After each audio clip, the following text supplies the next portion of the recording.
Hello and welcome to this lecture on superinformation. So, we would start with the basic motivation, followed by a brief background, then we will talk about what superinformation actually is, some interesting results and applications, and basically the conclusion or the summary. So, let us quickly revisit the intuitive field that we have developed so far about uncertainty and relating it to information. So, we saw that the less probable event conveys more information. If we know everything about an occurrence of an event, we do not need to communicate it, and hence it carries limiting information. Now, the mathematical measure we saw required a log and 1 over pxi for the self information of xi, and it is given by minus log pxi. Now, entropy is a measure of randomness, that is fine. Now, in today's lecture we would see where we can really use this measure in a real world situation. Are we looking at samples and streams of data where randomness is present? Do we analyze large chunks of information or streams of data where we need to process the information? One of the very interesting application areas is indeed genomic signal processing and analyzing information content in genomic data. The other place where we are really troubled with randomness and so to say chaotic behavior is the stock market. The question is, can we use information theory to our advantage here? So, where are we deriving our impetus from? Well, it is a measure of randomness, and we love randomness today, and therefore, we will see where entropy works and where it fails. Now, entropy is the average self information. When we toss a coin or roll a die, we are not really interested in whether just the head comes up or just the die faces number 6. We would like to know what is the average information content, and therefore, we average it by multiplying the self information with the probability of occurrences. Now, this standard definition of Shannon's entropy has been used widely for DNA sequence analysis. Okay. All of us know what DNA is. Well, we are dependent on it, the human race is dependent on it, it is worthwhile exploring these sequences. But as the name implies, entropy is talking about the data in an average sense. Can it hurt? Are we losing out something? Let us look at this. This average sense is what we would like to see whether it is working to our benefit or is it really harming us. So, very quick recap: genetic information, human being, cells have chromosomes. Okay. So, we have 23 pairs of chromosomes, and inside that we have this double helical structure, and these are this ATGC, these are the symbols. So, we have only 4 symbols that make up this DNA chain, and A combines with T and G combines with C, and A stands for adenine, T for thymine, C for cytosine, and G for guanine. So, only 4 symbols are there. So, in some sense we are dealing with a quaternary symbol stream. We have only A, T, C and G, the first letters of these. So, a genetic sequence might look like this meaningless line of data C A G C C T T G, and we have enough of it, huge amounts of data. People have a hard time compressing and storing it, let alone analyzing it. Herein lies the genetic information. Question is, randomness? Sure, there is. Should we apply entropy analysis? What is the harm? And this is exactly what we are trying to do. At least as a start, we will look at randomness here, and we can measure the randomness by applying the mathematical technique of entropy. Now, a minute of thought for the problem with entropy. So, let me give you 3 toy sequences S1, S2 and S3. The first one again has only 4 kinds of letters A, C, T and G, but the first sequence happens to be A, then again 4 Gs, 4 Ts and 4 Cs. The other guy, the other sequence number 2 has A, G, T, C and then again A, G, T, C and then again A, G, T, C and so on and so forth. And the third guy is, hey, I am looking for a pattern, but I can't see anything. Now, these 3 sequences could have been present somewhere here, hidden somewhere here, and there are millions and millions of these symbols, you just can't have enough of it. So, somewhere there could be these 3 toy sequences hidden there. Now, we say, where is our entropy going to take us? So, we find out the entropy of the 3 sequences. Now, what is entropy? Entropy is average self information. Now, self information of what? Well, we have 4 kinds of events. We can say it is a 4-sided die that I toss, or if you can imagine a 4-sided coin, on one side A is written, the other side G, another side T, another side C, and each time I toss this 4-sided coin or this die, I get one of these symbols out. So, I have got a source, it is a genetic source, but it generates my symbols. They are seemingly random, S1, S2, S3. Now, I want to find out the entropy of these 3 sources, and then I can talk about my compression, I can talk about source coding theorem and all the beautiful tools that I have learned, but let me first find out the entropy. So, when I find out the average self information, right, for A, G, T and C, I found out that in sequence S1 the equal number of A's, equal number of G's, T's and C's. So, probability is 1/4 for each of them, and same with S2 and S3. So, when I get on the back of the envelope calculation for my entropy, it is nothing but summation of pi log 1 over pi, summation I is equal to 1 through 4, but we get the same answer for the 3 sequences. Entropy says S1 has the same randomness as S2, which is the same randomness as S3. Entropy is a measure of randomness, and I have given you the 3 measures. So, there is a flaw, because to a very untrained eye also these 3 sequences apparently have different levels of randomness.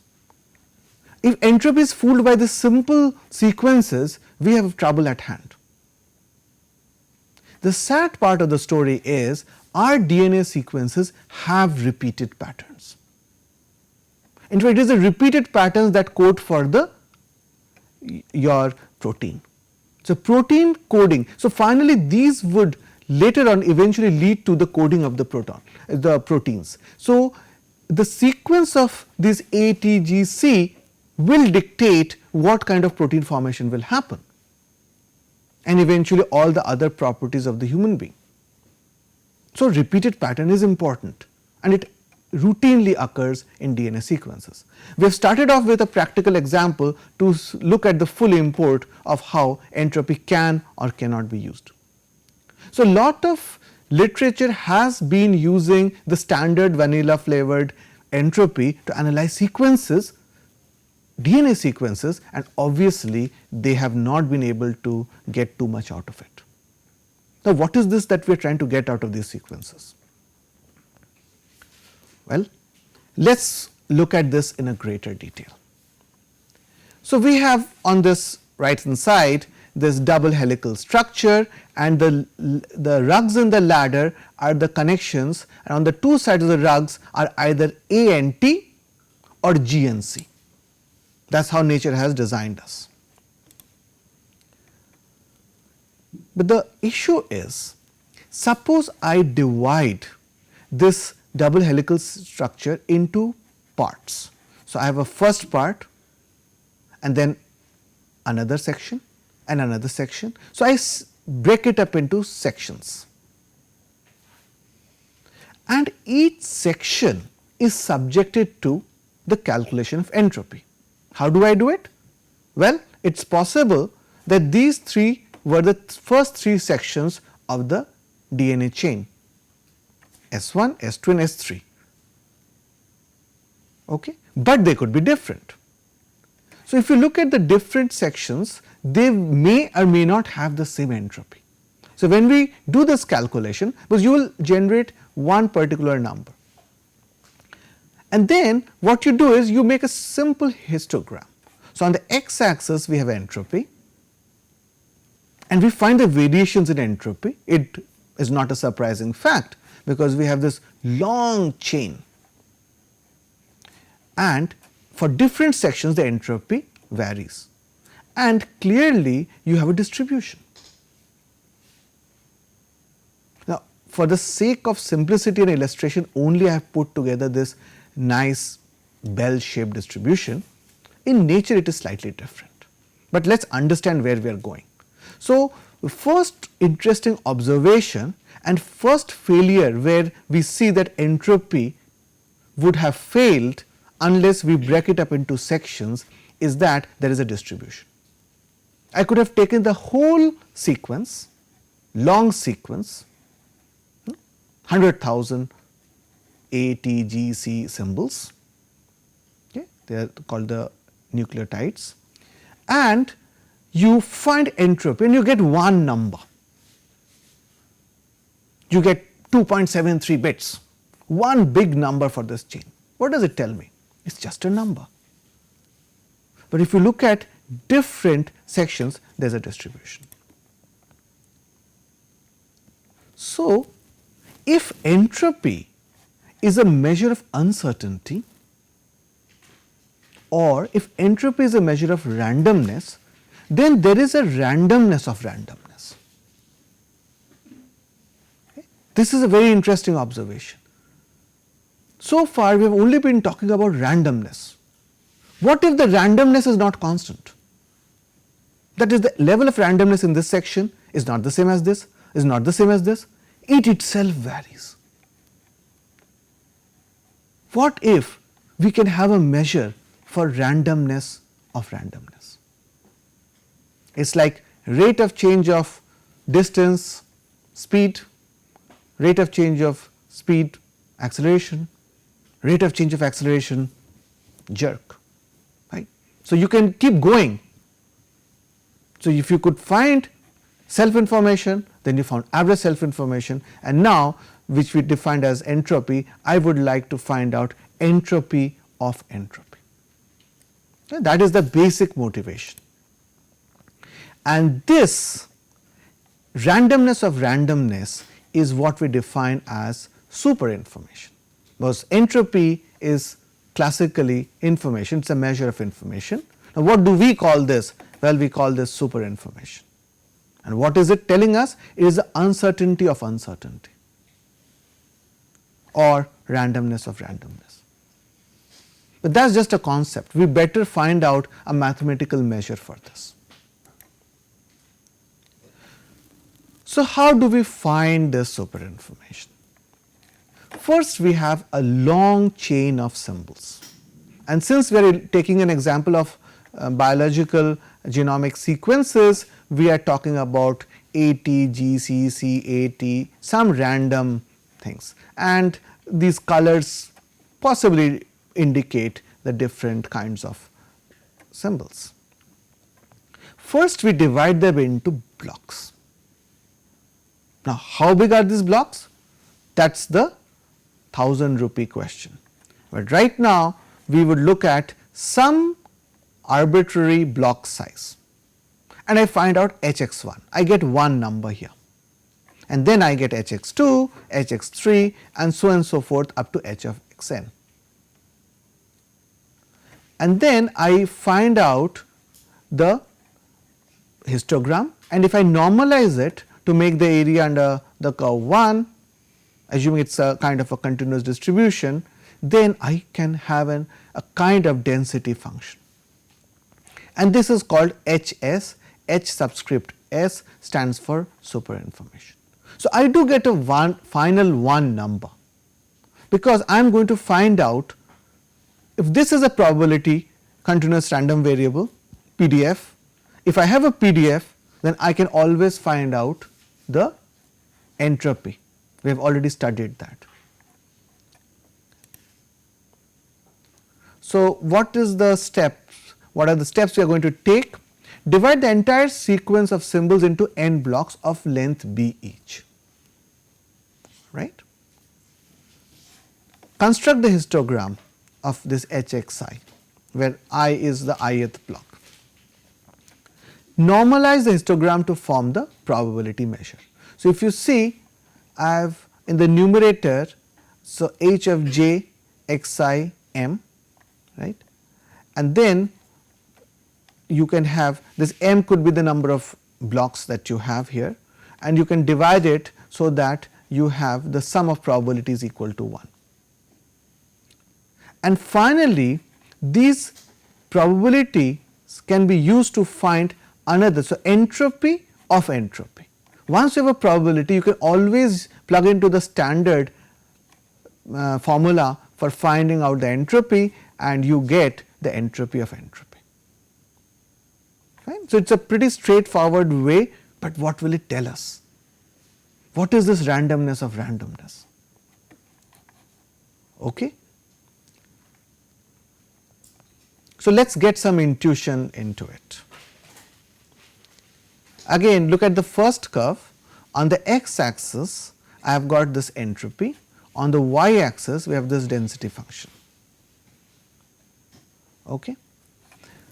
And suppose for whatever long sequence that I have broken up into blocks of size b, and these guys, these subsections have a distribution, but it is not widely distributed, it is not spread out.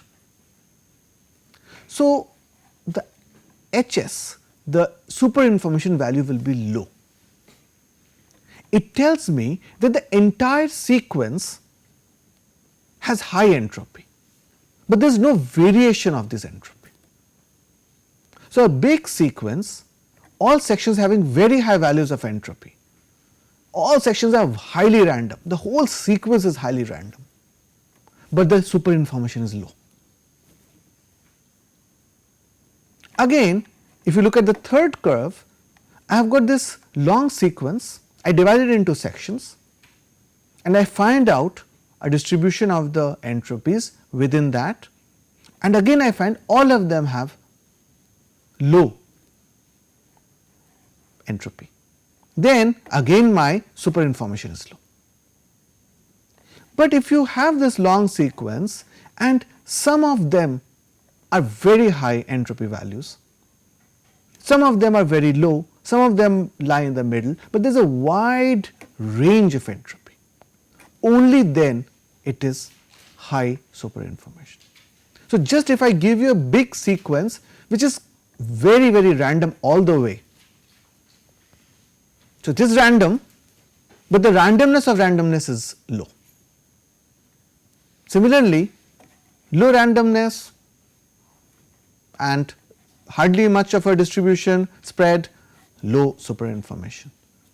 Only when there is a wide distribution range does the super information value go up. So, in nature what does it tell us? Does nature believe in just randomness? Does nature believe in randomness of randomness? It is worthwhile exploring. So, but before we proceed, let us look at those toy sequences once again. S1, S2, S3, we had standard equal levels of entropy, but this time we also find out the super information. But super information requires us to break it up into blocks. So, suppose we break up into block sizes of 2, and there were 16 symbols in all, 4 4s are 16. So, 8 number of blocks is 8.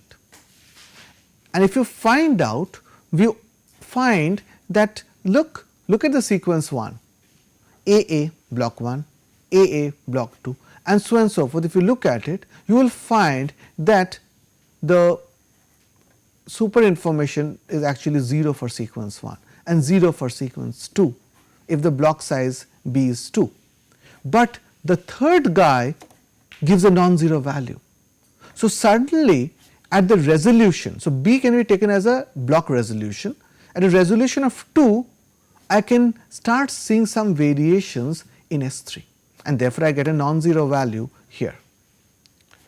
If you change the block size, block length to 3, you start getting some other values, okay, and so forth. So, what this table tells us is that if you have different sequences which were apparently having equal entropy values, the super information values need not be the same, but it depends on at what resolution you are looking at. So, this is quite important and it will become our design parameter.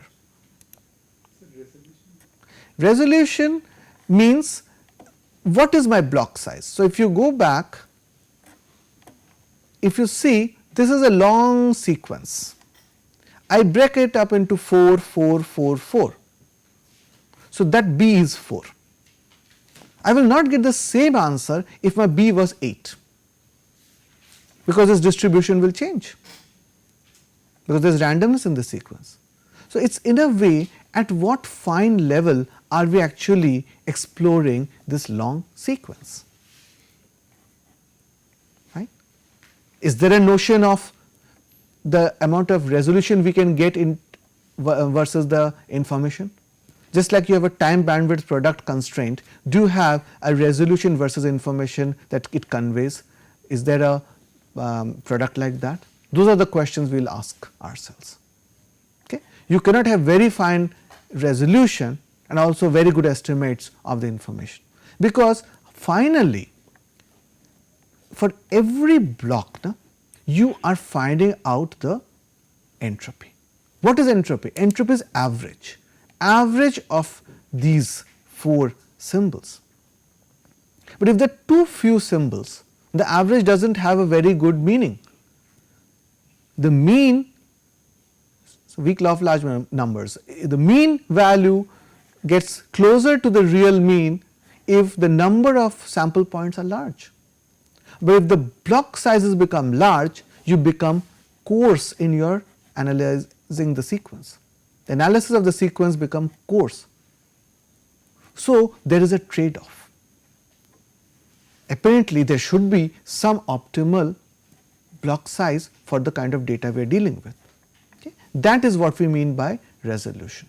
I cannot have infinite resolution both in time and space or time and frequency. Similarly, we cannot have infinite resolution both in the block size and the amount of information it gives us. So, we come back to this DNA, and this is really interesting because there are lots of symbols out there, and just to see what is the information content, what nature has embedded in us, that is being conveyed. Well, we have this DNA as a code, and we would be interested to finding out what is the information content, what is the nature of redundancy there, what are the statistical properties, are there correlations, right. And we would like to look at 2 interesting aspects of this DNA sequence. One is called the introns, the non-coding region, and exons, which are the coding regions. We will subsequently tell you what these are in a matter of couple of slides. And the other question that we ask ourselves is, do these sequences have an inbuilt error control pattern? Because when we go from one generation to other, it is like a communication system. Genetic information is embedded. The question is, how does nature do error correction? Because if there are errors in this code, there will be all kinds of funny people in various generations coming up, right? 4 noses, 1 eye, right? We do not know. But nature has an inherent way to correct for errors. But first let us find out what is the redundancy. And the bigger question is, once we have an understanding of what are introns and exons, what is the method to separate them or segment them based on information theory. So, very, very practical application. So, let us quickly do a 101 on the anatomy of a gene. So, this is our long double helix structure. Now, this is divided into segments by nature itself, and these are of 2 types which are interlinked. So, exons and introns. So, if you see an exon is followed by an intron, is followed by an exon, is followed by an intron, and so on and so forth. But what is more exciting is that these exons code for proteins. Only the genetic information present in exons, the A, T, G, C, C, A, T, whatever, only they tell which proteins to generate and then build up the body. The introns, however, barring a few marginal applications, have no known function, and that is the current state of the art. Yes, some theories exist that they do this. So, therefore, they are called non-coding region, and before these small functionalities were discovered, they were called as junk DNA. Exons, on the other hand, code for protein, and nature has this alternate sequence exon, intron, and so on and so forth. What is more surprising is 95% of the DNA is intron. 95% of our DNA has no known function. I mean, I would hate to believe it, because we are spending a lot of energy carrying this information and transferring into next generation. So much of energy is being used, and nature is known to be highly efficient. So, why is there 95% of these ATGCs, this long chain of streams, having no known, really no known functions? Well, there are some basic functions, but the most important functions is done by only the 5% of the sequence, which is the exons. And therefore, it is important for us to quickly have a very good way to differentiate between exons and introns. So, the question we can ask ourselves is there a mathematical way from information theory which can tell me, after that information carrying, if you want to stick with the name of junk, then there is hardly any information contained in the introns, because they are not conveying anything to the next generation, whereas it is the exons which, according to biology, is conveying the information. So, hopefully, or let us pray that there is a information theoretic difference between introns and exons, because together they look exactly like this. This ATG, CA, GG, TT, AC, it keeps going, it does not stop, you do not even know when one stops, when starts, it is just a sequence, it just keeps going. So, question is, can we separate the junk data from the actual exons which code for protein? So, the question we are going to ask ourselves is, can we analyze the human DNA using superinformation?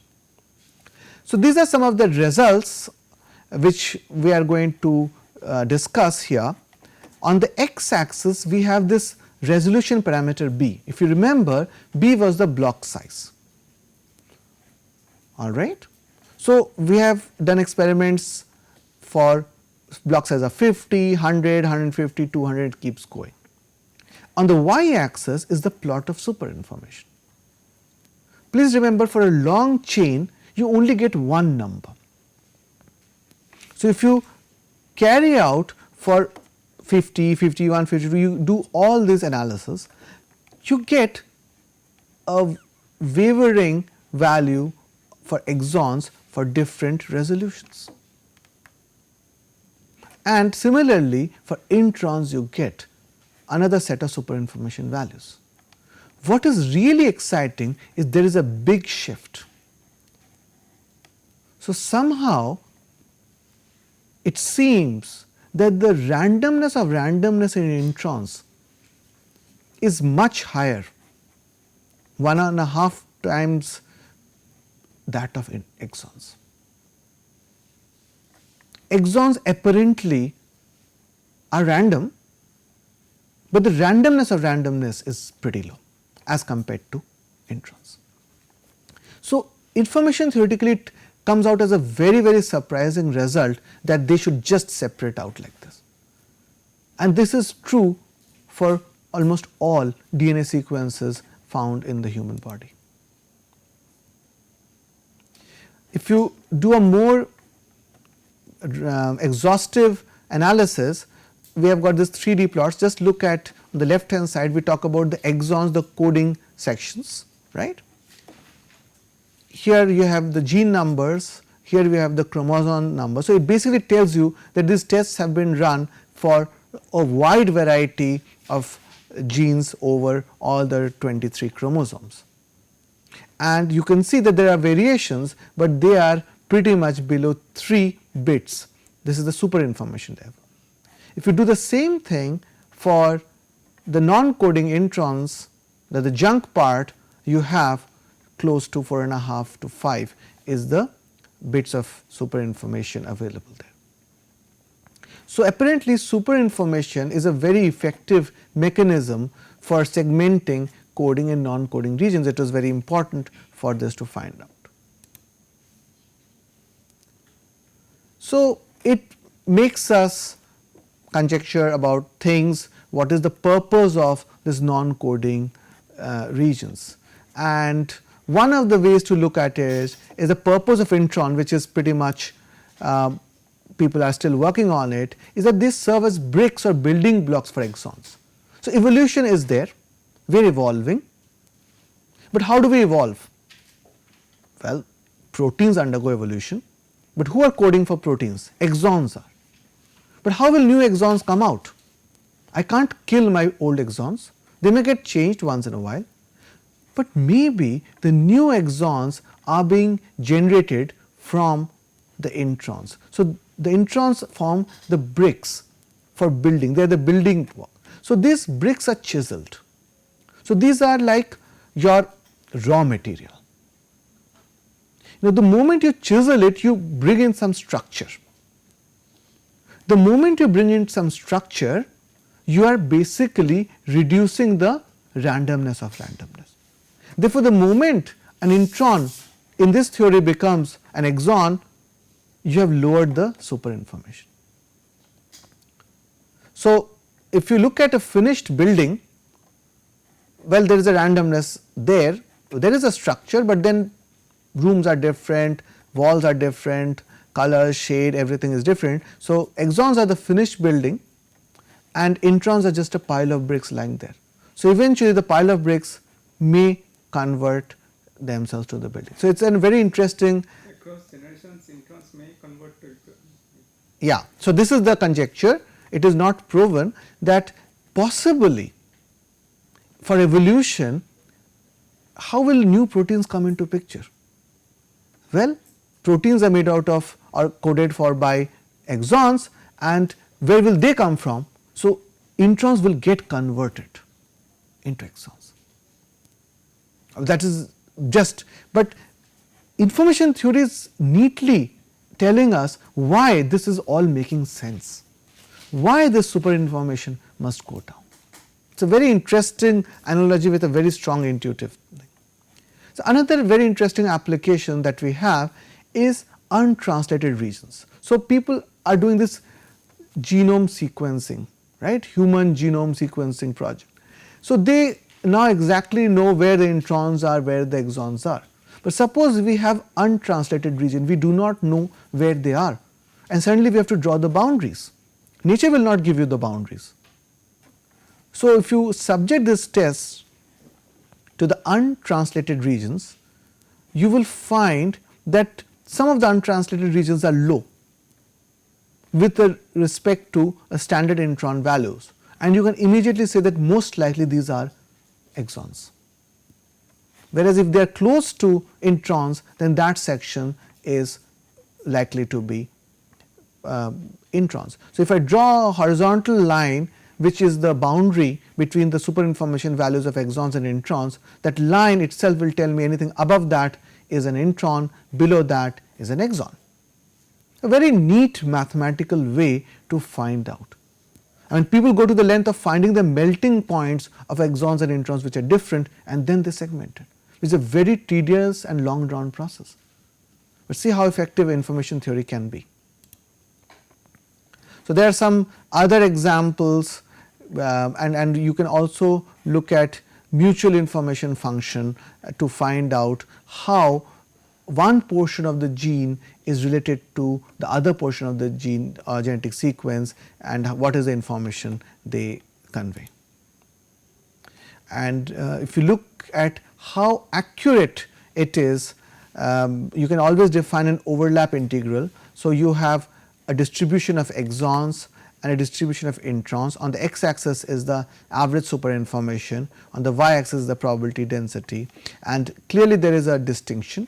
But wherever there is an overlap, it means that you will make mistakes. You enter into the region of exons. Same with exons enter into the region of introns, they are not mutually exclusive.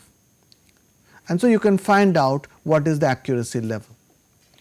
So, on a test done on 480 genes across 23 chromosomes, this is 23 plus 1, right. So, 24 chromosomes, you have the accuracy of 0.92. So, that is the level. So, it is pretty accurate in terms of segmenting introns and exons. So, it is better than some of the previously reported techniques. Okay. Now, let us quickly look at one other interesting area where super information can actually be used, and that is financial markets, stock markets. People make a lot of money on it by predicting 0.5% rise or fall. Now, can super information come to our rescue? What can it tell us? There is enough randomness out there in the financial markets. So, it is a good candidate for subjecting it to the analysis of super information. So, again coming back to the practical aspects, we always have the opening, closing, high and low of the values of a stock market.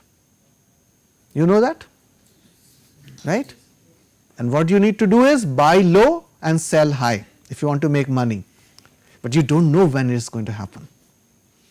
So, let us analyze it, and again people have used all kinds of techniques, all kinds of information theoretic techniques, signal processing, higher order statistics to look at the stock market data.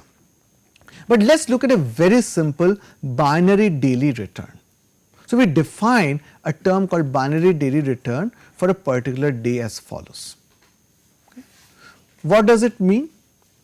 Well, it means we have a parameter r, but what it basically tells you is that whether you gained or you lost. Okay. So, that is what we would like to know, and it is not just a random within a band of r. So, I am just having a binary gain plus loss minus, just understand that. Yes. So, QHD, QH stands for the high, all right, and R is a parameter we will use. R is a band, is a sensitivity band.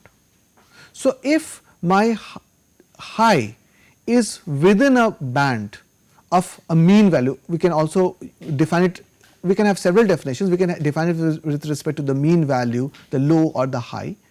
Then if I come out a winner by the end of the day, I declare it as a plus, but winner is not just greater than, it is above a band of tolerance, all right. So, if let us analyze 4 stocks. Okay. So, one is Citigroup, okay.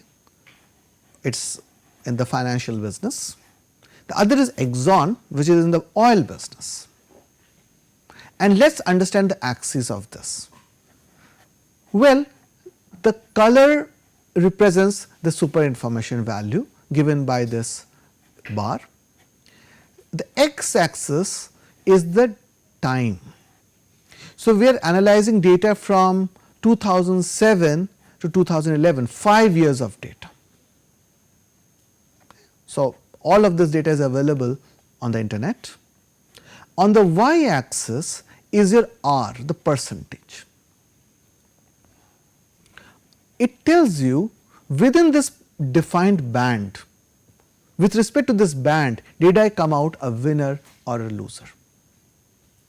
So, if I look at it, it is my 1 day, and this could be the variation throughout the day. And what we do is, suppose we have a mean value. With respect to this mean value, we can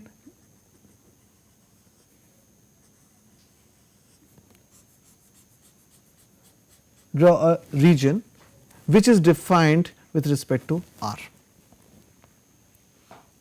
Now, if you end up higher up outside this band of R, then you declare yourself a +1. If you come out below, you declare yourself as a -1. So, for every day, because at the end of the day, at the closing, right, quote closing at the end of the day will be related to the quote closing opening quote at the beginning of the day. And I would like to link the closing to the opening with respect to this bar R. So, R is kind of the sensitivity, right. So, we would like to relate these two. So, on the y axis, if you look at the diagram on the presentation, on the y axis is this R percentage, on the x axis is the time. Fine. So, if R is large, if the R value is large, then we are looking at a much more tolerance. So, only when my stock is really volatile will a large value of R still lead to a higher super information. So, red means super information value is high, blue means it is cool. Red means that the randomness of randomness is high, blue means randomness of randomness is low. So, let us fix one R, so let us say 5%, so I can compare apples with apples. So, I have given a tolerance band of 5% and I want to know whether within my closing quote is within 5% of the opening quote, +1 if it is higher, -1 if it is lower. Fair enough? So, if you see different days, so x axis, if I move along the x axis, in 2007 things are fine, blue, it is cool, and then suddenly around 2008 things start heating up and you find that there are lots of yellows and reds. So, your super information value goes up. And if you remember, 2008 was the time when the financial crisis hit. And then if you go beyond that, again you will go in the cooler region. Again it cools off, and then when you are 2010 or 11, as the recession, world recession hit again, you can again see these values jumping. But what is more interesting is oil companies are less affected. So, if you look at the 5% value here along time, you can see it is blue, low super information values, it jiggles up little bit at during the financial crisis of 2008, it actually pinpoints, and then again 2009 onwards it cools down and it does not make really much of a problem. So, the oil companies are much more immune than this from information theoretic point of view. If you look at two other stocks, one is a penny stock. Penny stocks are really volatile. Okay? People get into it for short term gains, they put in some money, make some money and get out, and everybody is doing the same thing. So, it is highly volatile, nobody holds it. And if you look at this, this has been volatile all the way. Only when you increase the band to about 10%, so if you increase the tolerance, do you see that it cools down a little. Cools down a bit, it fluctuates beyond the 10%. So, the opening and the closing values are more than 10% apart. Okay, that is the R equal to 10% band. So, only during the financial crisis it jiggled way too much, and all the other places it, if you hold it, it is pretty volatile. Okay. So, technically speaking, what Citigroup went through during the financial crisis, that level of volatility was present throughout for Immunomedic, a penny stock. If you look at Lehman Brothers, well, if you see from 2007 onwards, there is an increasing trend that is happening, and at 2008 it becomes red. In fact, they went bankrupt. This is the time when they closed shop, and after that these are just vertical bars, it really has no meaning, right. I mean, it is just worthless, the stock is worthless. So, before 2008, before they went bankrupt, you can see a lot of activity and how it is going. So, if somebody had the tool available, they can almost see and predict the way it was going. Okay. So, we come to the summary of today's lecture. We have looked at a novel measure of information called super information, which is essentially the entropy of entropy, where we figured out that normal systems in real world are not so much amenable to analysis by simple entropy terms. We found that super information really adds value. So, we looked at the segmenting of coding and non-coding regions for the DNA, and we found that this exhibits higher accuracy than previously reported techniques. We can also analyze untranslated region, and eventually we looked at the stock market data analysis using super information, and it also gives a lot of insight into how markets are behaving. With that, we come to an end of this lecture.